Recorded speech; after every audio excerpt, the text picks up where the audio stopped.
بسم اللہ الرحمن الرحیم۔ السلام علیکم ناظرین گرامی، آج سے 48 سال پہلے 7 ستمبر 1974 کو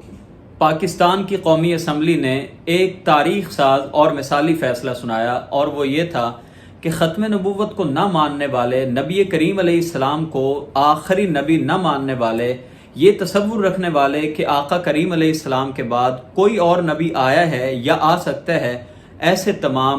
انسان، ایسی تمام جماعتیں دائرہ اسلام سے خارج ہیں، کافر ہیں، ان کا دین اسلام سے کوئی تعلق نہیں۔ ناظرین گرامی، جب سے پاکستان بنا، یہاں پہ مختلف طرح کی کوششیں ہوتی رہیں، یہاں پہ قادیانیوں کو، مرزائیوں کو پرموٹ کیا جاتا رہا۔ ہمارا وزیر خارجہ جو تھا خواجہ ناظم الدین کے دور میں، ظفر اللہ خان، وہ اپنے عہدے کا ناجائز استعمال کرتے ہوئے، وزارت خارجہ کو استعمال کرتے ہوئے، اپنے دفتر کو استعمال کرتے ہوئے، سرکاری مشینری کو استعمال کرتے ہوئے، اس نے اس کا بھرپور ناجائز فائدہ اٹھایا۔ 1953-54 میں بھی تحریکیں چلیں جس میں مولانا مودودی اور دیگر علماء کو انہی کی پاداش میں سزائے موت سنائی گئی، بعد میں وہ اس سے پھر بری ہوئے، اور پھر ہم دیکھتے ہیں کہ ان تحریکوں میں شدت آتی چلی گئی، اور بعد ازاں ہم دیکھتے ہیں کہ 1973-74 میں جو تحریکیں پھر چلیں کہ جس کے بعد یہ ہماری اسمبلی نے فیصلہ کیا، دونوں طرف سے سنا گیا، مسلمانوں کی طرف سے بھی اور مرزائیوں کی طرف سے بھی ان کو پورا موقع دیا گیا، اور قومی اسمبلی نے ایک تاریخی فیصلہ سنایا 7 ستمبر 1974 کو کہ کوئی بھی جو قادیانی ہے، کوئی بھی جو کسی اور کو نبی مانتا ہے، ان کا دین اسلام سے کوئی دور دور کا بھی تعلق نہیں ہے۔ میں سمجھتا ہوں ان تمام شخصیات کو، ان تمام علماء کو، وہ جو بھی تھے، اللہ تعالیٰ ان کو بہترین جزائے خیر عطا فرمائے۔ اگر وہ حیات ہیں تو اللہ تعالیٰ ان کو ایمان سے سلامتی والی لمبی زندگی دے عزتوں کے ساتھ، اور اگر وہ اس دنیا سے چلے گئے ہیں تو اللہ تعالیٰ اگلے جہان میں ان کی مہمان نوازیاں کرے۔ ناظرین گرامی، پاکستان میں ہر دور میں، آج تک بھی، اس دور میں بھی اور آج بھی مختلف حیل و بہانوں سے لوگوں کو ختم نبوت کا جو معاملہ ہے اس سے بہکانے کی، اس سے دور کرنے کی کوشش کی جا رہی ہے، کی جاتی رہی ہے۔ یاد رکھیے، عقیدہ ختم نبوت یہ اسلام کا ایک بنیادی، ایک متفقہ، اصولی اور اساسی عقیدہ ہے۔ عقیدہ ختم نبوت کا معنی یہ ہے کہ یہ تصور رکھنا کہ سیدنا آدم علیہ السلام اللہ تعالیٰ کے پہلے نبی، اور ان سے لے کے جو نبوت و رسالت کا سلسلہ چلا، وہ اللہ تعالیٰ نے جناب نبی کریم علیہ السلام پہ نبوت کا سلسلہ ختم کر دیا ہے۔ آپ کے بعد کوئی اور نبی نہیں آنا۔ سورۃ الاحزاب آیت نمبر 40 میں اللہ تعالیٰ نے فرما دیا، ما کان محمد ابا احد من رجالکم ولکن رسول اللہ وخاتم النبیین۔ محمد علیہ السلام تم مردوں میں سے کسی کے باپ نہیں ہیں، مگر اللہ کے رسول ہیں اور خاتم النبیین ہیں۔ 100 سے زیادہ آیات میں اللہ تعالیٰ نے آپ کی ختم نبوت کے بارے میں اشارتاً کنایتاً واضح طور پہ بتا دیا ہے کہ آپ اللہ کے آخری نبی ہیں۔ 210 احادیث ہیں جو اللہ کے پیارے رسول علیہ السلام کی ختم نبوت پہ واضح اشارہ کرتی ہیں، دلالت کرتی ہیں۔ آپ کا ارشاد گرامی ہے، ان الرسالۃ والنبوۃ قد انقطعت، رسالت و نبوت کا اختتام ہو چکا ہے، وہ سلسلے کٹ چکے ہیں۔ فلا رسول بعدی ولا نبی بعدی، میرے بعد کوئی رسول نہیں ہوگا، میرے بعد کوئی نبی نہیں ہوگا۔ ناظرین گرامی،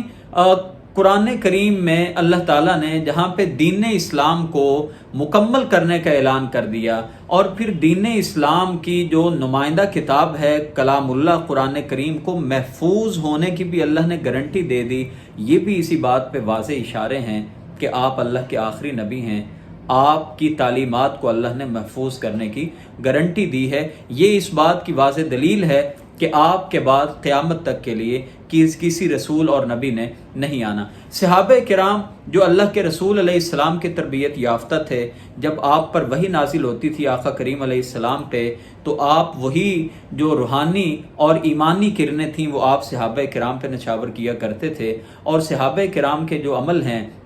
نبی کریم علیہ السلام نے ان کے بارے میں بھی فرمایا تھا کہ تمہارے لیے میرے صحابہ کے جو اعمال ہیں وہ سند کی حیثیت رکھتے ہیں، وہ دلیل کی حیثیت رکھتے ہیں۔ تو جناب ابو بکر صدیق رضی اللہ تعالیٰ عنہ کے ٹائم پہ مسیلمہ کذاب جس نے نبوت کا دعویٰ کیا تھا، اس کے خلاف جو جنگ لڑی گئی، جنگ یمامہ، آپ غور کیجئے کہ اتنا حساس معاملہ صحابہ کرام سمجھتے تھے کہ 1200 صحابہ کرام اس میں شہید ہو جاتے ہیں، 1200۔ اور یہ بھی غور کیجئے کہ نبی کریم علیہ السلام کے دور میں کل 82-83 مارکے ہوئے ہیں، 82-83 مارکوں میں کل مسلمان 270 کے قریب شہید ہوئے ہیں، اور کفار کے کل مقتولین 700 کچھ بتائے جاتے ہیں۔ آپ غور کیجئے 82-83 مارکوں میں 1000 بمشکل نقصان ہوتا ہے، اور اس ایک مارکے میں اللہ کے رسول کی ختم نبوت جو ہے، آپ کی رسالت کا دفاع کرنے کے لیے جو مسیلمہ کے خلاف لڑائی ہوئی، 1200 صحابہ کرام اس میں شہید ہو جاتے ہیں۔ آپ اس سے اندازہ کیجئے، یہاں تک ابو بکر صدیق نے فرمایا تھا، اگر تم سمجھو کہ جنگلوں کے درندے آ کے ہمیں نوچ کے لے گئے ہیں، تم نے ہماری طرف نہیں آنا، بلکہ اس گستاخ رسول کو جس نے نبوت پہ ڈاکہ ڈالنے کی کوشش کی ہے، اس کو ختم کر کے آنا۔ سیدنا علی رضی اللہ تعالیٰ عنہ نہ روکتے تو صحابہ کرام کہتے ہیں کہ ابو بکر صدیق نے خود تلوار پکڑ لی تھی کہ میں خود اس سے جا کے لڑائی کرتا ہوں۔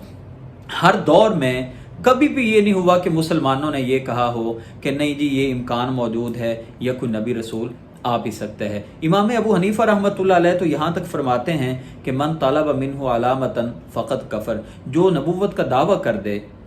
اور دعویٰ کرنے والے سے کوئی انسان یہ کہے جی مجھے کوئی معجزہ دکھاؤ، کوئی دلیل دو کہ تم نبی ہو، تو دلیل مانگنے والا بھی کافر ہو جاتا ہے۔ یعنی یہ اس قدر حساس معاملہ ہے کہ شک کرنا بھی کہ اللہ کے رسول کے بعد کوئی نبی ہو سکتا ہے، یہ بھی انسان کو کافر بنا دیتا ہے۔ اب جہاں پہ اس قدر دلائل موجود ہوں، جہاں پہ قرآن کریم، احادیث پاک عقلی طور پہ کہ جب ایک چیز مکمل ہو گئی، جب قیامت تک کے لیے آپ کا دین مکمل ہو گیا، قرآن محفوظ حالت میں موجود ہے، اللہ کے رسول کی سیرت محفوظ حالت میں موجود ہے، پھر یہ ایک اور جو اہم بات ہے کہ سابقہ جو آسمانی کتابوں پر ایمان لانا، قرآن کریم میں اللہ تعالیٰ نے 31 مقامات پہ بیان کیا کہ اہل ایمان تو وہ ہیں یؤمنون بما انزل الیک وما انزل من قبلک، کہ یہ آسمانی کتابوں پر جو پہلی ہیں ان پر بھی ایمان لاتے ہیں، اور اے پیغمبر یہ قرآن پر بھی ایمان لاتے ہیں۔ یہ کیسے ممکن ہے کہ جس امت محمدیہ کو اگر اللہ کے رسول کے بعد بھی کوئی نبی ہونا ہوتا تو یہ کیسے ممکن ہے کہ جس امت سے امت محمدیہ کو واسطہ پڑھنا تھا، اس امت کے بارے میں کوئی ایک بات، کوئی ایک اشارہ تک موجود نہیں ہے۔ تو اب یہ آج کے دور میں اگرچہ ان کو کافر قرار دے دیا گیا، اور ان کے جو نظریات ہیں وہ اس قدر برے ہیں ناظرین گرام کہ یہ ہمیں کافر سمجھتے ہیں، یہ سمجھتے ہیں کہ اصل اہل ایمان ہم ہیں۔ یہ صحابہ کرام نعوذ باللہ قرآن کی جتنی آیات ہیں جہاں پہ اللہ کے رسول کا تذکرہ ہے تو وہاں پہ وہ اپنے جھوٹے نبی لعین کو وہاں پہ شمار کرتے ہیں کہ یہ تذکرہ ہمارے نبی کا ہے۔ جہاں پہ صحابہ کا تذکرہ ہے وہاں پہ مرزا غلام احمد جو ہے وہ اس کے ماننے والوں کو کہتے ہیں کہ یہ ان کا تذکرہ قرآن پاک میں ہے۔ یعنی ایسے ان کے عزائم ہیں۔ تو ہمارا جو 1974 کے آئین میں جو قادیانیوں کو کافر قرار دیا گیا، اس میں جو چند باتیں تھیں وہ یہ بھی تھیں کہ یہ اپنی عبادت گاہوں کو مسجد کا نام نہیں دیں گے، یہ مرنے والوں کی قبروں پہ جو کتبے لگائیں گے وہاں پہ کلمہ طیبہ نہیں لکھیں گے، وغیرہ اور علی ھذا القیاس بہت ساری باتیں تھیں اس قانون میں۔ ضرورت اسی امر کی ہے کہ آج بھی ہمارے مسلمانوں کو بہکایا جاتا ہے، کسی کو ویزے کے نام پہ، کسی کو پیسے کے نام پہ، کسی کو رشتہ لڑکی کے رشتے کے نام پہ، اور ان کو جو ہے نا مس گائیڈ کیا جاتا ہے۔ ضرورت اسی بات کی ہے کہ یہ جو قادیانی یہاں پہ دندنا رہے ہیں اور وہ جو اپنی تشہیر کر رہے ہیں، پہلے بھی آج بھی حکومتی ایوانوں میں چھپ چھپا کے، ہمارے بڑے بڑے اداروں میں چھپ چھپا کے آج بھی یہ اپنی جو مہم ہے وہ اس کو بڑی تیزی کے ساتھ چلا رہے ہیں۔ اور یہ دیکھیے کہ کس قدر یہ مہم چلانے کے پیچھے ہمارے اغیار اور ہمارے دشمن ہیں۔ آپ دیکھیے کہ ان کا جو ایک عام مبلغ ہے وہ کس طرح امریکی صدر سے مل سکتا ہے، اور ان کا جو عام مبلغ ہے وہ کس طرح اسرائیلی جو وزیر اعظم ہے وہ اس سے جا کے ملاقاتیں کرتا ہے۔ اور یہ میں نہیں کہہ رہا، ہماری کتابیں جو ختم نبوت پہ ہیں اس پہ آپ ذرا پڑھ لیجئے، جو مقالات ختم نبوت ہے مولانا جو منظور جو چنیوٹی ہیں ان کی جو کتاب ہے،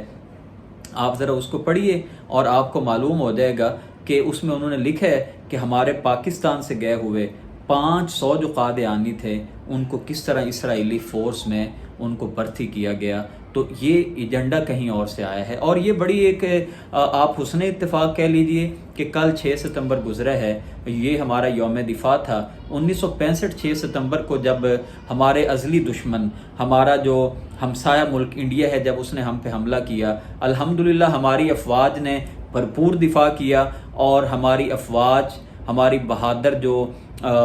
جو مختلف ہمارے ادارے ہیں، جو ہماری مختلف فورسز ہیں، بہادر فورسز ہیں، اس کے پیچھے بلا شبہ ہماری عوام کی سپورٹ بھی شامل تھی، دعائیں بھی شامل تھی. اور میں سمجھتا ہوں کہ پاکستان کی حفاظت، جس طرح سرحدوں کی حفاظت ہونا ضروری ہے، پاکستان کی جغرافیائی حدود کی جیسے حفاظت ضروری ہے، ایسے ہی پاکستان کی نظریاتی جو حدود ہیں ان کا دفاع بھی ضروری ہے. یاد رکھیے کہ پاکستان، اگر ہم سرحدوں کی تو حفاظت کریں، لیکن نظریاتی اگر حفاظت نہ ہو، اور ہمارا جو نظریہ ہے وہ عقیدہ ختم نبوت سے شروع ہوتا ہے. نبی کریم علیہ السلام کی نبوت میں سے اگر آپ خاتم النبیین ہونے کی بات نکال دیں کہ آپ آخری نبی نہیں ہیں، تو گویا کہ دوسرے لفظوں میں آپ یہ تسلیم کر رہے ہیں کہ آپ کے بعد آخری نبی نعوذ باللہ آیا ہے. تو آپ نے تسلیم کیا ہے کہ گویا کہ نبی کریم علیہ السلام کی تعلیمات کینسل ہو گئی ہیں، اور گویا کہ آپ یہ سمجھ رہے ہیں کہ آپ کے بعد بھی کسی نبی نے آنا ہے. یاد رکھیے، اصل دفاع جو ہے وہ نظریاتی طور پہ اگر ہے تو وہی نظریہ اگر مضبوط ہوگا تو وہی نظریہ ہماری افواج میں لڑائی کرتے ہوئے نظر آتا ہے. ہماری افواج صرف کوئی پیسے کے لیے نہیں لڑتی، وہ صرف سیلریز کے لیے نہیں لڑتی. یہی ہمارے الحمدللہ مسلمانوں کی افواج اور غیر مسلم فوجوں کا یہی فرق ہے کہ مسلمان جب لڑتا ہے تو اس کے پیچھے پورا جذبہ ہوتا ہے، پورا نظریہ ہوتا ہے، اس کے پیچھے جذبہ جہاد ہوتا ہے، شوق شہادت ہوتا ہے. تو اسی لیے پاکستان کو اللہ تعالیٰ جو ہے وہ سرحدی طور پہ بھی محفوظ رکھے، اور ہمارے اداروں کو دفاع کرنے کی اللہ بھرپور اور زیادہ جو ہے وہ قوتیں عطا کرے. اور ہمارے لیے کرنے کا کام یہ ہے کہ ہمیں اللہ تعالیٰ نظریاتی طور پہ ان تمام ہتھ کنڈوں سے، ان تمام فتنوں اور آفات سے اللہ تعالیٰ محفوظ رکھے